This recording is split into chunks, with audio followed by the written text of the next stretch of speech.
Hello നമസ്കാരം. എൻ്റെ പൊന്നോ, സത്യം പറഞ്ഞാണ്ടല്ലോ നമ്മുടെ ഒനിയിലിൻ്റെ അവസ്ഥയുണ്ടല്ലോ, കൺവെക്ഷൻ റൂമിൽ ഇരുന്നിട്ട് കരയുന്ന ഒരവസ്ഥ കണ്ടപ്പോൾ ശരിക്കും സങ്കടം തോന്നിപ്പോയി കേട്ടോ. ഒരു മെയിൽ കണ്ടസ്റ്റൻറ്റ് ഇങ്ങനെ കരയുന്നത് ഞാൻ ആദ്യമായിട്ട് കേട്ടോ കാണുന്നത്. ശരിക്കും ആർക്കായാലും കരച്ചിൽ വരും കേട്ടോ. അത്രയും ചെയ്യാത്തൊരു തെറ്റിൻ്റെ ഒരു ആരോപണമാണല്ലോ നമ്മുടെ ഒനിയിലിൻ്റെ തലയിലേക്ക് വന്നിട്ടുള്ളത്. അപ്പോൾ അതിൻ്റെ ആ ഒരു കാര്യങ്ങളൊക്കെ വെച്ച് നോക്കുമ്പോൾ ആർക്കായാലും സങ്കടം തോന്നാം. ഇത് ശരിക്കും അയാളുടെ ക്യാരക്ടറിനെ ലൈഫിനെ ഒക്കെ ബാധിക്കുന്ന ഒരു ഇഷ്യൂ തന്നെയാണ്. ഇവിടെ ലക്ഷ്മി ഒരു കാരണവശാലും ഇങ്ങനെ വളച്ചു കൊടുക്കാൻ പാടില്ലായിരുന്നു. അവിടെ ബിഗ് ബോസ് ഹൗസാണ്. അവിടെ ഒരുപാട് ഇത് നമുക്ക് പ്രൂവ് ചെയ്യാൻ വേണ്ടി ഒരുപാട് ഓപ്ഷൻസ് അവിടെ ഉണ്ട്. അതുകൊണ്ട് കാര്യങ്ങളൊന്നും മനസ്സിലാക്കാതെ ലക്ഷ്മി കാണിച്ച ഈ ഒരു പരിപാടി ഉണ്ടല്ലോ, അത് വളരെ മോശമായി പോയി. ഈ മസ്താനിക്കും ഒനിയിലും ഇതിലൊരു ക്ലാരിറ്റി വരുത്താനുള്ള വഴിയൊക്കെ എളുപ്പമായിട്ട് അവിടെയുണ്ട്. പക്ഷേ എന്നാൽ ഇവിടെ സമൂഹത്തിൽ നടക്കുന്ന കാര്യവും അതൊക്കെ തന്നെയാണല്ലോ.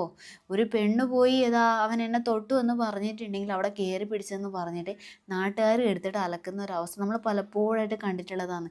അവിടെ ആ ഒരു ആൺകുട്ടി തെറ്റ് ചെയ്തോ അല്ലെങ്കിൽ അവരുടെ ഭാഗത്ത് മറ്റെന്തെങ്കിലും മിസ്റ്റേക്ക് ഉണ്ടായിരുന്നോ എന്നൊന്നും ആരും ചിന്തിക്കത്തില്ല. നമ്മൾ കണ്ടുകൊണ്ടിരിക്കുന്ന കാര്യം തന്നെയാണ് ഇതൊക്കെ. പക്ഷെ എല്ലാം കഴിഞ്ഞിട്ട് ആ ഒരു ആണിൻ്റെ ഭാഗത്ത് തെറ്റില്ല എന്ന് പറയുമ്പോഴേക്കും കാര്യങ്ങളൊക്കെ കഴിഞ്ഞു പോയിട്ടുണ്ടാകും കേട്ടോ. കാരണം സമൂഹത്തിൽ ഇങ്ങനത്തെ ഒരുപാട് സ്ത്രീകളുണ്ട്. അതായത് ഒരു തെറ്റും ചെയ്യാതെ ആണുങ്ങളുടെ നെഞ്ചത്തോട്ട് കുതിര കയറുന്ന ആൾക്കാരുണ്ട്.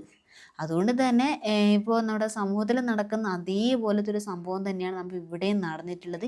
ഈ ബിഗ് ബോസ് വീടിനകത്ത് എത്രയോ ഓപ്ഷൻസ് ഉണ്ടായിട്ട് പോലും ലക്ഷ്മി ഒന്നും മനസ്സിലാക്കാത്ത രീതിയിലാണ് നമ്മുടെ ഒനിയിലെ തലയിലേക്ക് ഇങ്ങനെ ഒരു ആരോപണം വെച്ച് കൊടുത്തത്.